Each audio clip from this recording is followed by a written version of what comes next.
We have Catherine here today, and she is the mom of Bubs and Signify, and they are on Instagram. I think it's like big underscore.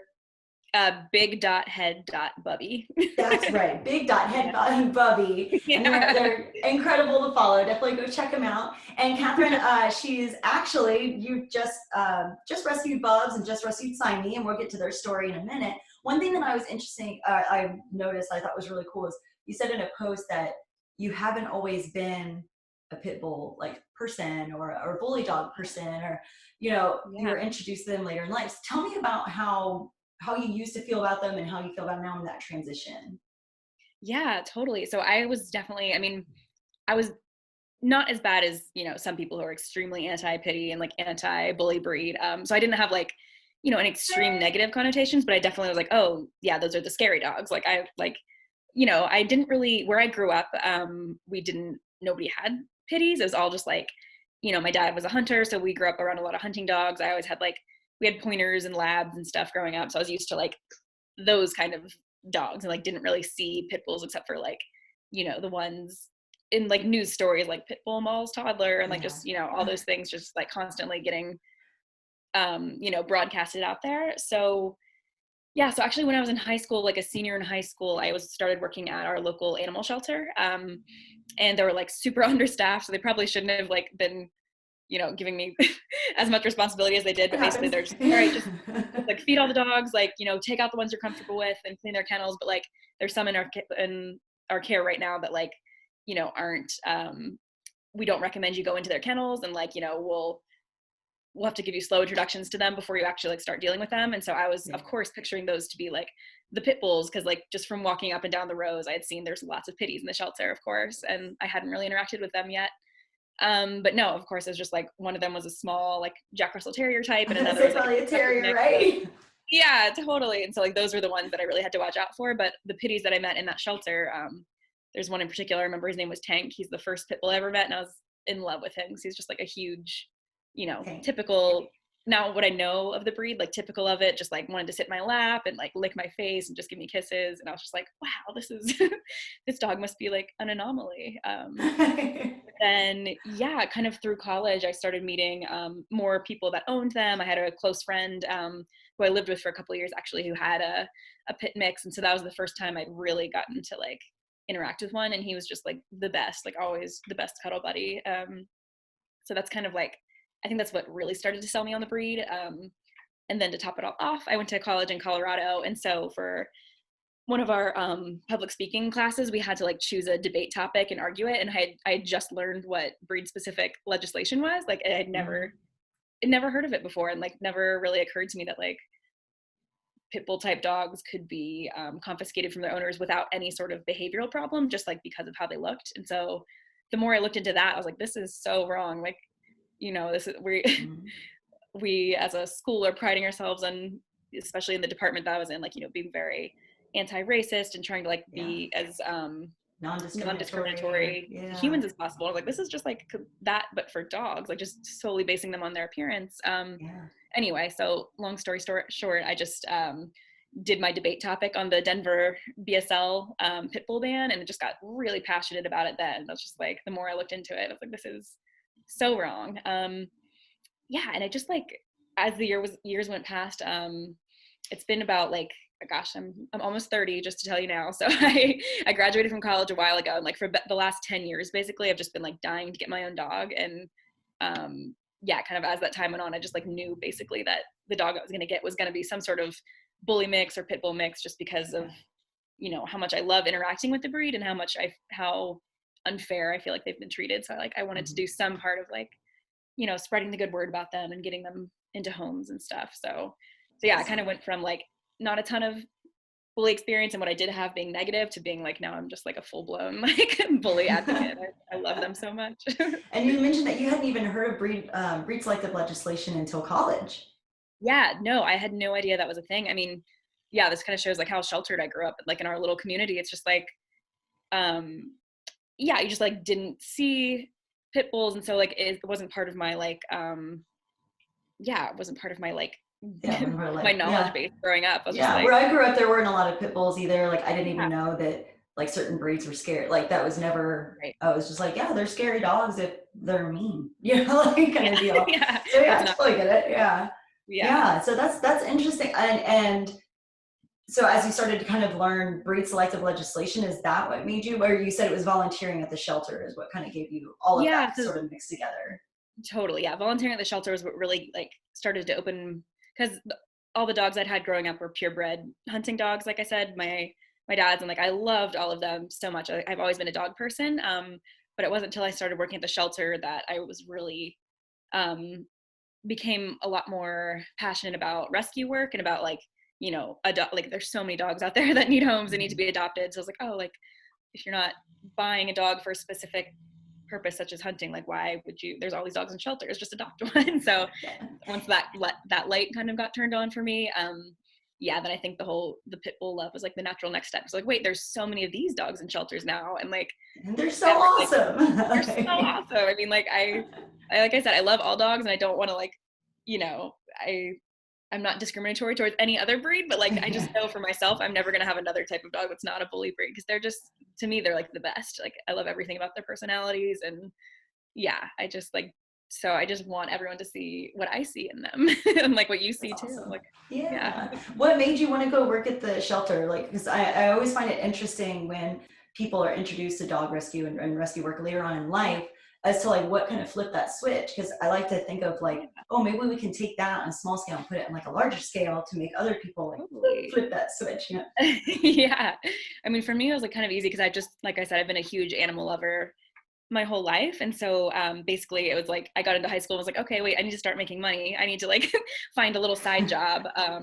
And so I just happened to like, I also rode horses. And so the woman whose horses I was taking care of, she was just like, oh, I know someone at the Humane Society if you want like another side job there. I was like, oh, sure, sweet. Like, so it kind of fell into my lap sort of. And it felt like a natural fit because I was like, oh, I get to hang out with animals more and like get paid very, very minimum wage for it. Like that's You hang great. out with animals, cool. Yeah. Totally. Yeah. So yeah, it was kind of like an easy, like wasn't such a huge leap for me just because I've, always loved animals, but like it did feel like this like light bulb moment. I was like, wait, of course, like if I love animals, like there's all these ones sitting in these like really depressing, Yeah. concrete and metal cages. Like I should be working to try to get them out of there and into homes because they're so That's great. awesome. That's awesome. Yeah, that's great. And because it's really interesting to, hear when people have that paradigm shift of, oh, I didn't know. Because I also grew up, my parents, we didn't know, we got one from a puppy store. Like, Yeah. we didn't know. Nobody No knew. shame. Like, I mean, yeah. it was like I'm mid-30s. So like, Yeah. way back then, and especially like on the East Coast in Virginia, like, and they told us, they're like, oh yeah, they're treated really well, and they're this and they're that. And Yeah. I we mean, didn't I grew up in know. Maryland. I don't know if I didn't make the Oh East yeah, Coast okay, connection, yeah. but yeah, so like that's where Virginia. So Northern totally, yeah, Virginia. that was like my growing up experience too. Like very Yeah, pleasant yeah. little rural kind of, yeah. Exactly. Yeah. No idea. No idea. And the thought that I think what actually kind of got me like turned it on Uh-huh. is, I happened to get a job at a vet clinic because it just kind of Yeah. fell into my lap, and Yeah. I had someone came in and they're like, oh, we got him from our friend. And I said, Mm-hmm. why did your friend give you a dog? Yeah, I just totally didn't understand the concept of Yeah. like dogs don't stay with you forever, which, Right. things happen, we don't want to judge or shame anybody at all here Right. for But like, that. But mhm. I was like, whoa, that's terrible that somebody have to do that, and poor people, poor Yeah. dog. And I feel like as soon as that kind of little like spark is ignited as far as wanting to learn more, yeah, the spark of like dog rescue and there's a Yeah. shelter and there's this, I feel like as soon as it's ignited, you want to keep feeding the fire. Totally. Yeah. People get curious. People get curious. They're like, okay, but what about this or what about that? Uh-huh. And so yeah, it's like we could find this magical little thing that flipped everybody's, I like, know, got like that gives little them pilot fully light. yeah. Like for me, I found I have to like work on actively, especially like around my family, like toning it down because I don't want to um like really turn them off of it by being too like, you guys shouldn't be buying that puppy, no, because like Yeah, I'm nobody really wants to be like lectured or anything. Yeah, it's exactly, tough. totally. Yeah. And I, yeah, because like my parents now are in the process of looking for another dog, and my dad wants another lab because like those are his favorites, which is great because I grew up with labs and love them too. But I was like, Dad, there's so many lab rescues and lab mixes out there. Like, really trying to like steer him in a direction other than a breeder, just because, you know, of all the things that I've learned over the last few years and like am now passionate about. But yeah, at the same time, trying not to be like, if you buy a puppy, I'm never speaking to you again. Like, trying to like balance it all, but like still, still get the point across and still make sure you're contributing. Totally, like, let them know how passionate about it I am. There's been we've had like instances where, you know, we have our leashes in our college. I don't know if you're able to check out Best Life and kind of see what we're trying to do. So we're at like a gathering, you know, this is before like all the masks and everything. Right. And somebody said like, oh, yeah, this is our new puppy, da da da da. They bring it around, and I'm kind of like, just like, like, I'm not anti-breeder, but like at least have, like you said, have a purpose. You know, I know, you gotta go, or get it from the right breeder. You know, like do your research and do it right. The backyard thing, like another. This didn't happen. Like they were clearly like, we bought them on Craigslist, and I was just like, and they actually looked down and they said, that's one of the coolest leashes I've ever seen. It has a poop bag. I said, oh yeah, thanks. I'm like, where do I get that? What is that? And I told him, well, it's supposed to show what dogs are rescue dogs. And it just kind of got like really like, so you can't have like, I know I can't tell you can't have one, but and like, so like everybody was like, how can you say that? I said, it's like if you were to wear a shirt that says I am adopted, and people were like, oh, you're adopted, and you're like, oh no, I just support adoption. You'd be like, I hadn't even thought about that with your business. Like, has that happened to you a lot with, you know, purebred owners or like people who've bought dogs who just want the leash because it looks cool? Like there's been a couple, you know, and it's been mostly I think when people like read the website, they kind of see the leash for rescue dogs or the symbol for rescue dogs, you know, like your dog is awesome. You're, you know, they're like, we try to like really kind of push it out there. I think people kind of get the hint, you know, kind of deal. But there have been a couple of times with family friends where my parents or, you know, so-and-so that I know, they're like, oh, you know, we got a leash. I'm like, okay, you're like, I know you're not supporting, I guess. I was like, thanks for supporting, just, you know, and they just go, oh, well, we like the color, and so it's like, you know what, if anything, I thought about it, like, because at first it was kind of like eating at me and driving me crazy a little bit, but I thought about it and I said, you know what, if they want to take their dog that is like, you know, purebred and pretty and happy and well behaved and stuff like that, and make people see it and go, oh, that's a rescue dog, maybe I want one. Hey, we're still, you know what I mean? That's still like online with our mission. And like spreading the word is important. There's no way we'll ever be able to prevent it, but I think that, you know, just spreading the word and like doing things like this, and the more and more like rescue dog people talk about it and stuff like that, it's it'll get the hint. I love that. And then so as a new like pit bull dog owner, or bully, we'll say bully, I don't like to say like pit bull type dog, you know, I know, like, that's another thing I've learned recently, or not now that I'm in this community. I still say it, but then they're just like, oh, that's not pit bull, he's not a pit bull. I'm like, I know, people I understand.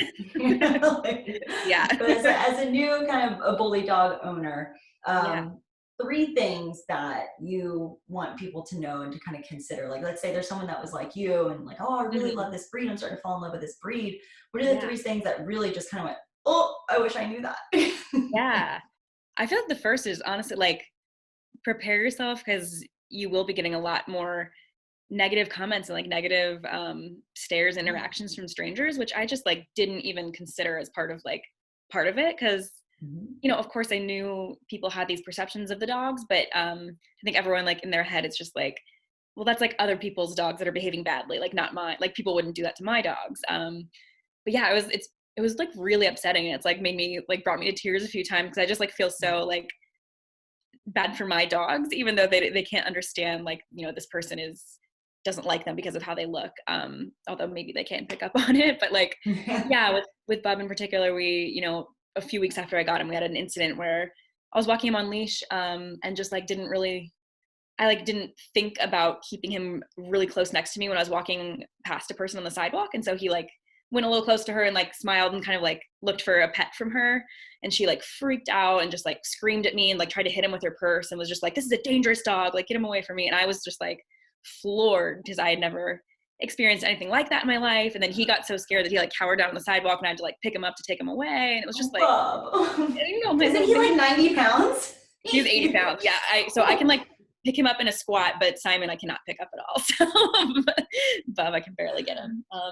Yeah. So like that was obviously like an extreme example, but like I've had lots of other times with people like, you know, crossing the street when they see the dogs coming, or picking up their kids or dogs, not letting them get near them. Or just like I overhear comments, you know, walking them in parks and stuff like that. So yeah, just definitely like at first I really let it get to me. And I kind of wish that I had prepared myself a little more for that. So like if you are going to be adopting a bully breed, especially one that might look big and, you know, mean and scary to other people, you have to kind of prepare yourself and like get a thicker skin for that kind of interaction, and maybe even like prepare in advance like what you would say to someone who like, you know, is wanting to engage with you. Yeah, that's definitely one. I think another would be so I think that bully breeds in general are like, obviously I love them so much, and I grew up with dogs, so I felt confident like, you know, in my ability as a dog owner and dog handler. But it's definitely like, I would caution people before they adopt one, especially if they've never had any big dog experience before, like kind of do your research, because they are like physically really strong and also mentally just like so smart and so stubborn. So like yeah, so stubborn, but I love that about them. So yeah, me too. I feel like I could see owners who maybe only see like, you know, perfect little snippets on Instagram of like, okay, I want this big giant teddy bear of a dog, and then not really fully taking into account like, okay, this dog is going to like be a lot physically stronger than me, so I need to work on like training and, you know, basic obedience kind of things like that. And then also just be prepared for like the mental, like I don't know, the mental They're not game. going to listen to you the first time. They No, won't. oh my gosh. Yeah, they're not like yeah. Which makes me like, yeah, they're not going to be like the, you know, super obedient, like, you know, lab all the time. But and they continue like, you know, I had a boxer who, she's still a bully breed, but I taught her one thing once. Stuck with her. To breakfast. I swear, I'm like, I think I have taught you this 20 times in the last week. I know, like, you can see in their little brains, like they know what to do. They just like want to test you. It's just like it's like fun. Like he gets like happy. Like when he yeah. sees me go, oh, and he's like, I know. So funny. So like, yeah, for me personally, I love it, but I could see for other dog owners who maybe wouldn't be prepared, like, all right, you gotta, a bully breed is, you know, it's going to be different than if you just only grew up with a certain, you know, shepherd type dogs or any other kind of type dog. Like they all have different genetics and personalities. So definitely, I agree with that. Yeah. Gosh, and then what was the third? Oh, those two things. I would say just the third is like, if you're adopting from a shelter, especially, so like Bub, more so than Simon, when he was in the shelter, he was acting really scary, just like lunging at everyone. That he was on the red list because they thought he was aggressive towards people. And so I wouldn't want people to like, you know, discount that and be like, oh, like, you know, you should take that into account. Like this dog is going to need a bit more time to decompress and to like be re-socialized and stuff like that. But I really want to impress to people that like the way a dog's acting in a shelter is not going to be how they're acting when they're home with you and like realize that you are their family. It's just like, it's such a stressful environment for them and such an unnatural, like honestly pretty horrible place for them to be in. So like, of course they're going to be acting like not the happy little dog that you are picturing in your living room. So yeah, I mean, again, I don't want people to like completely discount that, because they are going to have to like, you know, if a dog is stressed out and scared, you're going to have to put in more work to help them feel safe when you bring them home. But I've just seen so many times, because I've been helping a little bit with other people fostering dogs and picking them up from shelters and things like that. And it's just like, it's always the same story as it was with my boys, where they're like, you know, shut down in the shelter or even acting semi-aggressively or things like that. And it's just like, the second you get them out of there and they just can sense the freedom and the change that they totally know. And it's like, yeah, their whole mental space shift. So I think yeah, I wish everyone could see that, like, see beyond the scared and like kind of timid or barking dog in a shelter, because that's not who they're going to be. And I'll add on to the behavior thing. I'll go into looks as well, because didn't Bubs and Simey, right? I think both of them had pretty bad skin Oh yeah. stuff going on, right? Yeah, Bubs was worse. He was hideous and just smelled like, I couldn't even be in the same, well, because I loved him so much, I could be, but I had to like hold my breath when I was in the same room with him, and like nobody else wanted to pet him because he just smelled like he was just so infected, and his skin was just like, oh, it was just really gross. But yeah, so I could see how people walking into a shelter wanting to adopt like a shiny, happy, furry guy, like, are gonna look at that dog and be like, absolutely not, like, he's disgusting. But it's really just like, we didn't even have to do that much to help his skin improve. It's really just like getting them out of that kind of like stressful environment, feeding them good food, giving them good baths and love. And it's like, so it wasn't even like a very, long term or very expensive fix, but it's just like, I think people would see that and assume that dog is just like never gonna look the way he does now, just like shiny and happy and like and what made you kind of be able to see through that? Like, what made you kind of see Bub and go, that's my dog?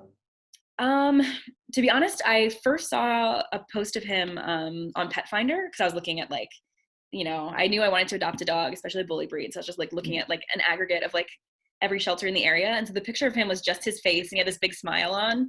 And so I didn't know anything else about him. I just said like, this dog is in a bad situation and needs, a foster home immediately. Can you help? So I reached out, and then like, within like 5 minutes of reaching out about him, the rescue coordinator called me. Was like, can you pick him up tomorrow? Like, we really need to get him into a home. Like, he's not doing well. And so I didn't realize how bad he was until I went to pick him up. And so I wasn't the one who got him from the shelter. He was picked up from the shelter and fostered for a while, and then I got him from the foster. So basically we met in a parking lot, because it was like in between where we lived, and the rescue passed him off to me, and he got out of the car, and I was like, oh my gosh, what did I do? Like, this dog is like not what I pictured. He just like, he was like bleeding everywhere. Like I couldn't pet him without like, he just had all these like scabs and scars. He's like, oh my God, bleeding. And like I said, the smell was horrific, and he was really underweight. So I wouldn't have changed anything. And I think, honestly, I tell myself I still would have done the same thing, even if I like had seen him and known everything about him before picking him up. But even when I saw him like in that state, I just knew immediately. I was like, he's my dog. Like, he's like, he might not know it yet, but he's my soulmate, and I'm gonna like make his life better. So awesome. Yeah. That's so great. And it really didn't take long. It was just like maybe a week and a half after I got him, he finally started to open up and become like happy and goofy and everything. And then after that, everything just kind of, it seemed like really fast. His skin cleared up, and he just kind of, started to act like a normal dog again and look like a normal dog. He ran. I love that video where he did the first zoomies. Oh my God, I cried. Yeah, when he did that. Oh my God. I think I've watched it like 3 times. I was like, crying. I was like, what's wrong? And like at the last one, I was like, yeah. It's so beautiful. Yeah. My boyfriend has taught me sometimes, a couple glasses of wine in, I'm laying on the couch with the dogs, and he comes out, and I'm just like crying on the couch watching a video. And I was like, what are you watching? It's like the dodo video of my own dogs. He's like, you are pathetic. What are you doing? Hey, you know what? It's a good video. It's a good video. I'm just like, they're so happy. Look at that. So bad. I love it. And did the dodo do an update with Simon? They did, yeah. So they did. I haven't seen it. I gotta catch that one. Oh my gosh, how have I missed that? I know, it came out a couple weeks ago. Which is so awesome, because they're like, they've been really awesome to work with, because they reached out to us about Bub, and then once I got Simon, they're like, hey, can we do a follow-up story about Simon now too? And I was like, absolutely, like, we'd love that. Yeah, that's so awesome. Yeah, man, they did a good job. Past couple of weeks have been like for me, so that makes sense that it's been the past couple of weeks. I was like, I missed this. Yeah. I know. There's a lot of dog content to catch up on Instagram. Yes, it never ends. Definitely. Yeah. And Simon, let's go ahead and, I haven't seen his story. I mean, I know a little bit, like I kind of wrote it from the post, but so you have Bub, and, he's doing zoomies and out in the national parks and things like that, having a good life. And then 2 months later? So actually I had Bub for 6 months when I got Simon. So I got Bub in April and then Simon in September. So gave myself a little bit of a little time. And what happened? Like, what call came through? Like, let's go Yeah, into it. it was really just like, my my obsession just kept like building and building. I mean, I was just like, as we've been talking about, like getting into this rescue world, it's like, okay, now I just like, it's so hard to focus on anything else because I just know how many like sweet dogs are out there that need help. And so once Bub's account started gaining some traction, getting more followers, I started, I was like, oh, I can use this, you know, I have this audience. I can like, at least the very least I can do is post these dogs at shelters that, you know, are about to be put down or are going to be, that need more of a wider audience to get adopted and things like that. So of course I was just like setting myself up for failure. So I was looking at all these dogs constantly that I was posting, like, they need help, quick, who can help this dog? And my boyfriend Cody, he's never had dogs before, so it was a huge adjustment for him just getting Bub, because it's like, he told me he was not a dog person when we first started dating. And I was like, that'll change. Like, it's gonna have to change. So even just getting Bub was a huge adjustment for him because he's never had any dog, let alone like a big, needy, like dog that some people consider scary. So that was a big adjustment. And so, you know, after a few months of having Bub, I was already like planting the seed for getting a second dog. And he just kept being like, let's just wait, like, let's have Bub for a year and then we can like, maybe we can like start fostering, maybe. He's just kept trying to like throw all these other alternatives at me. The logical things, yeah. Yeah. And so, you know, when we brought up fostering, I was like, oh, okay, actually, yeah, that's like, I've always wanted to be a foster, like, you know, always, since I have been getting more involved in the rescue world. Like, I just think fostering is such like a important and amazing thing that people do. Incredible. Yeah. Totally. Just like giving, you know, these dogs a safe place to land while they look for a forever home. So I immediately got really excited about the fostering idea. And so basically, like, the day after my boyfriend and I finally had the conversation where I like made him commit, I was like, okay, it's okay that I'm doing this, right? Like, I'm going to get a foster dog as a second dog. And he's just like, okay, but we're not keeping it, just so you know. But like, yes, we can get a foster dog. So yeah, exactly. So the next day, the shelter that Bub had come from before he was picked up by the rescue, it's this like high kill shelter in Central California. And so I always am checking their red list page because that's where Bub was from. And it just makes me so sad that those are the dogs that have like limited time before they're put down. And so, I checked the page and saw Simon's big old stupid face on there. And he's just like smiling in his picture. And they had him listed. It's like, they don't really give any information about the dogs. So I emailed the shelter and I was like, okay, I see this dog Simon's on your red list. Like, actually his name was Tyson at the time, but I renamed him Simon because I liked that better. Yeah. I felt like it was less of I wanted a non-threatening name. So Simon seemed anyway, so I emailed the shelter and they're just like, yeah, like, he seems like a really nice dog, but he's over 100 pounds. So I think people are scared of his size. So that's why he's just like been here forever.